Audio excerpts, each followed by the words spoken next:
श्रीमद् भागवत जी के चतुर्थ स्कंद का छठा अध्याय।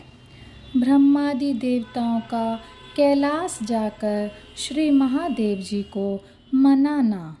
श्री मैत्रेय जी कहते हैं, विदुर जी, इस प्रकार जब रुद्र के सेवकों ने समस्त देवताओं को हरा दिया और उनके संपूर्ण अंग प्रत्यंग भूत प्रेतों के त्रिशूल, पट्टिश, खड्ग, गदा, परिघ और मुदगर आदि आयुधों से छिन्न भिन्न हो गए, तब वे ऋत्विज और सदस्यों के सहित बहुत ही डर कर ब्रह्मा जी के पास पहुँचे और प्रणाम करके उन्हें सारा वृत्तांत कह सुनाया।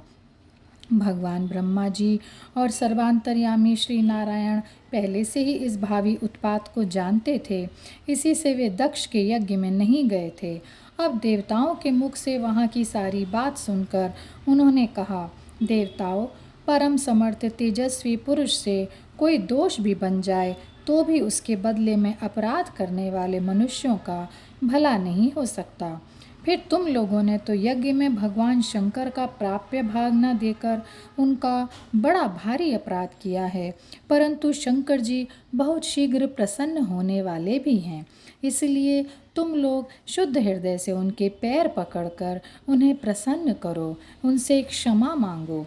दक्ष के दुर्वचन रूपी बाणों से उनका हृदय तो पहले से ही बिंध रहा था, उस पर उनकी प्रिया सती जी का वियोग हो गया।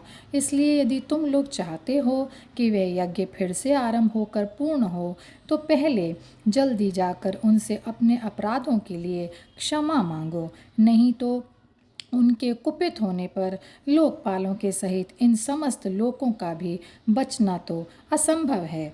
भगवान रुद्र परम स्वतंत्र हैं, उनके तत्व और शक्ति सामर्थ्य को न तो कोई ऋषि मुनि देवता और यज्ञ स्वरूप देवराज इंद्र ही जानते हैं और न स्वयं मैं ही जानता हूँ, फिर दूसरों की तो बात ही क्या है।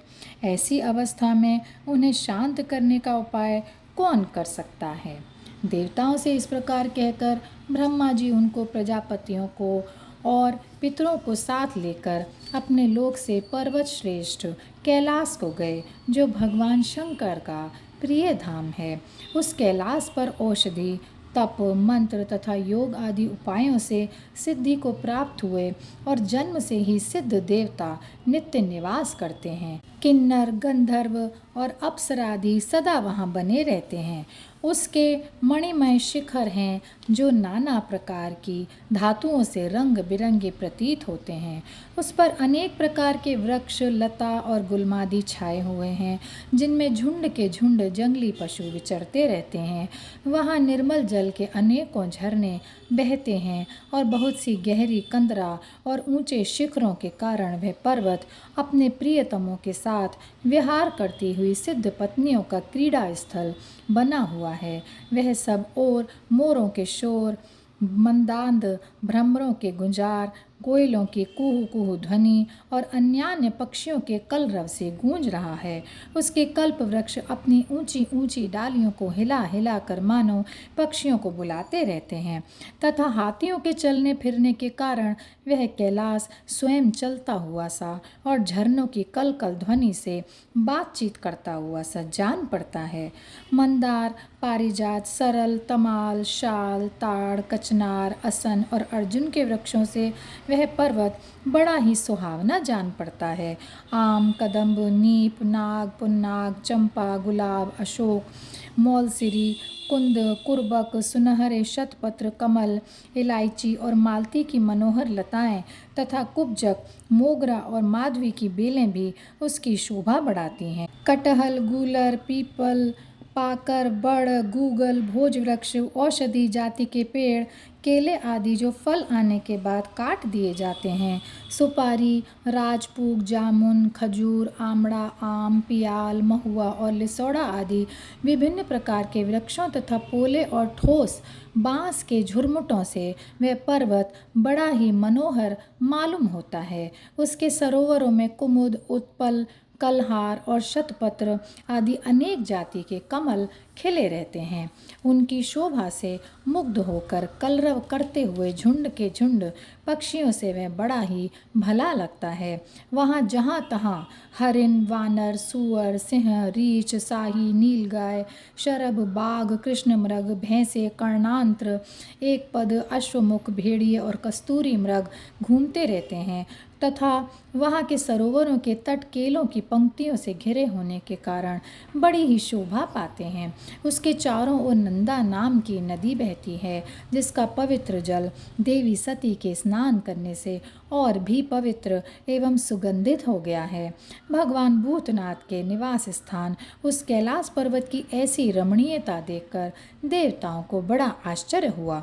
वहाँ उन्होंने अलका नाम की एक सुरम्यपुरी और सौगंधिक वन देखा, जिसमें सर्वत्र सुगंध फैलाने वाले सौगंधिक नाम के कमल खिले हुए थे। उस नगर के बाहर की ओर नंदा और अलकनंदा नाम की दो नदियां हैं। वे तीर्थपात श्री हरि की चरण रज के संयोग से अत्यंत पवित्र हो गई हैं। विदुर जी, उन नदियों में रति विलास से थकी हुई देवांगनाएं अपने अपने निवास स्थान से आकर जल क्रीड़ा करती हैं और उसमें प्रवेश कर अपने प्रियतमों पर जल उलीचती हैं। स्नान के समय उनका तुरंत का लगाया हुआ कुछ कुमकुम धुल जाने से जल पीला हो जाता है। उस कुमकुम मिश्रित जल को हाथी प्यास न होने पर भी गंध के लोभ से स्वयं पीते और अपनी हथिनियों को भी पिलाते हैं। अलकापुरी पर चांदी, सोने और बहुमूल्य मणियों के सैकड़ों विमान छाए हुए थे, जिनमें अनेकों यक्ष पत्नियां निवास करती हैं। इनके कारण वे विशाल नगरी बिजली और बादलों से छाए हुए आकाश के समान जान पड़ती थीं। यक्षराज कुबेर की राजधानी उस अलकापुरी को पीछे छोड़कर देवगण सौगंधिक वन में आए। वह वन रंग बिरंगे फल, फूल और पत्तों वाले अनेकों कल्प वृक्षों से सुशोभित था। उसमें कोकिल आदि पक्षियों का कलरव और भौरों का गुंजार हो रहा था तथा राजहंसों के परम प्रिय कुमुल कुसुमों से सुशोभित अनेकों सरोवर थे। वह वन जंगली हाथियों के शरीर की रगड़ लगने से घिसे हुए हरी चंदन वृक्षों का स्पर्श करके चलने वाली सुगंधित वायु के द्वारा यक्ष पत्नियों के मन को विशेष रूप से मथे डालता था। बावलियों की सीढ़ियाँ वैदूर्य मणि की बनी हुई थीं, उनमें बहुत से कमल खिले रहते थे। वहाँ अनेकों किम पुरुष जी बहलाने के लिए आए हुए थे। इस प्रकार उस वन की शोभा निहारते जब देवगण कुछ आगे बढ़े, तब उन्हें पास ही एक वट वृक्ष दिखलाई दिया। वह वृक्ष 100 योजन ऊंचा था तथा उसकी शाखाएं 75 योजन तक फैली हुई थीं। उसके चारों ओर सर्वदा अविचल छाया बनी रहती थी, इसलिए घाम का कष्ट कभी नहीं होता था तथा उसमें कोई घोंसला भी नहीं था। उस महायोगमय और मुमुक्षुओं के आश्रयभूत वृक्ष के नीचे देवताओं ने भगवान शंकर को विराजमान देखा। वे साक्षात क्रोधहीन काल के समान जान पड़ते थे। भगवान भूतनाथ का श्री अंग बड़ा ही शांत था। सनंद नादी शांत सिद्धगण और सखा यक्ष राक्षसों के स्वामी कुबेर उनकी सेवा कर रहे थे। जगतपति महादेव जी सारे संसार के सुहद हैं, स्नेहवश सबका कल्याण करने वाले हैं। वे लोकहित के लिए ही उपासना, चित्त की एकाग्रता तथा समाधि आदि साधनों का आचरण करते रहते हैं। संध्याकालीन मेघ की सी कांति वाले शरीर पर वे तपस्वियों के अभीष्ट चिन्ह भस्म, दंड, जटा और मृग चर्म एवं मस्तक पर चंद्र कला धारण किए हुए थे। वे एक कुशासन पर बैठे थे और उनके अनेकों साधु श्रोताओं के बीच में श्री नारद जी के पूछने से सनातन ब्रह्म का उपदेश कर रहे थे। उनका बायां चरण दाईं जांघ पर रखा था। वे बायां हाथ बाएं घुटने पर रखे कलाई में रुद्राक्ष की माला डाले तर्क मुद्रा से विराजमान थे। वे योगपट्ट काठ की बनी हुई टेकनी का सहारा लिए एकाग्र चित्त से ब्रह्मनाद का अनुभव कर रहे थे। लोकपालों के सहित समस्त मुनियों ने मननशीलों में सर्वश्रेष्ठ भगवान शंकर को हाथ जोड़कर प्रणाम किया। यद्यपि समस्त देवता और दैत्यों के अधिपति भी श्री महादेव जी के चरण कमलों की वंदना करते हैं, तथापि वे श्री ब्रह्मा जी को अपने स्थान पर आया देख तुरंत खड़े हो गए और जैसे वामनावतार में परम पूज्य विष्णु भगवान कश्यप जी की वंदना करते हैं, उसी प्रकार सिर झुकाकर उन्हें प्रणाम किया। इसी प्रकार शंकर जी के चारों ओर जो महर्षियों सहित अन्य सिद्धगण बैठे थे, उन्होंने भी ब्रह्मा जी को प्रणाम किया। सबके नमस्कार करने पर ब्रह्मा जी ने चंद्रमौली भगवान से, जो अब तक प्रणाम की मुद्रा में ही खड़े थे, हंसते हुए कहा। श्री ब्रह्मा जी ने कहा, देव, मैं जानता हूँ आप संपूर्ण जगत के स्वामी हैं, क्योंकि विश्व की योनि, शक्ति, प्रकृति और उसके बीज शिव पुरुष से परे जो एक रस पर ब्रह्म है, वह आप ही हैं। भगवान, आप मकड़ी के समान ही अपने स्वरूप शिव शक्ति के रूप में क्रीड़ा करते हुए लीला से ही संसार की रचना, पालन और संहार करते रहते हैं। आपने ही धर्म और अर्थ की प्राप्ति कराने वाले वेद की रक्षा के लिए दक्ष को निमित्त बनाकर यज्ञ को प्रकट किया है। आपकी ही बांधी हुई ये वर्णाश्रम की मर्यादाएं हैं, जिनका नियमनिष्ठ ब्राह्मण श्रद्धापूर्वक पालन करते हैं। मंगलमय महेश्वर, आप शुभ कर्म करने वालों को स्वर्गलोक अथवा मोक्ष पद प्रदान करते हैं तथा पाप कर्म करने वालों को घोर नरकों में डालते हैं। फिर भी किसी किसी व्यक्ति के लिए इन कर्मों का फल उल्टा कैसे हो जाता है? जो महानुभाव आपके चरणों में अपने को समर्पित कर देते हैं, जो समस्त प्राणियों में आपकी ही झांकी करते हैं और समस्त जीवों को अभेद दृष्टि से आत्मा में ही देखते हैं, वे पशुओं के समान प्रायः क्रोध के अधीन नहीं होते। जो लोग भेद बुद्धि होने के कारण कर्मों में ही आसक्त हैं, जिनकी नीयत अच्छी नहीं है, दूसरों की उन्नति देखकर जिनका चित्त रात दिन कुड़ा रहता है, और जो मर्म भेदी अज्ञानी अपने दुर्वचनों से दूसरों का चित्त दुखाया करते हैं, आप जैसे महापुरुषों के लिए उन्हें भी मारना उचित नहीं है, क्योंकि वे बेचारे तो विधाता के ही मारे हुए हैं। देव, भगवान कमलनाथ की प्रबल माया से मोहित हो जाने के कारण यदि किसी पुरुष की कभी किसी स्थान में भेद बुद्धि होती है, तो भी साधु पुरुष अपने पर दुख कातर स्वभाव के कारण उस पर कृपा ही करते हैं। दैववश जो कुछ हो जाता है, वे उसे रोकने का प्रयत्न नहीं करते।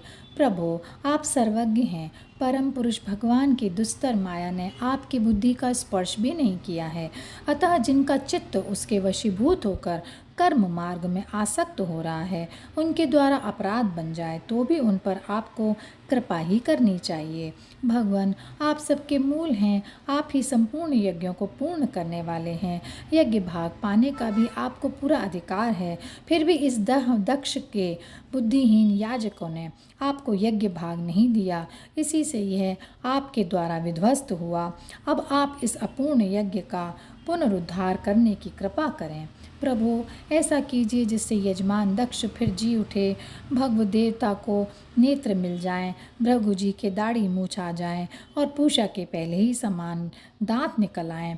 रुद्रदेव, अस्त्र शस्त्र और पत्थरों की बौछार से जिन देवता और ऋत्विजों के अंग प्रत्यंग घायल हो गए हैं, आपकी कृपा से वे फिर ठीक हो जाएं। यज्ञ संपूर्ण होने पर जो कुछ शेष रहे, वह सब आपका भाग ही होगा। यज्ञ विध्वंसक, आज यह यज्ञ आपके ही भाग से पूर्ण हो। और यहीं पर यह अध्याय समाप्त होता है। जय श्री कृष्णा, जय श्री कृष्णा, जय श्री कृष्णा। गोविंद बोलो हरि गोपाल।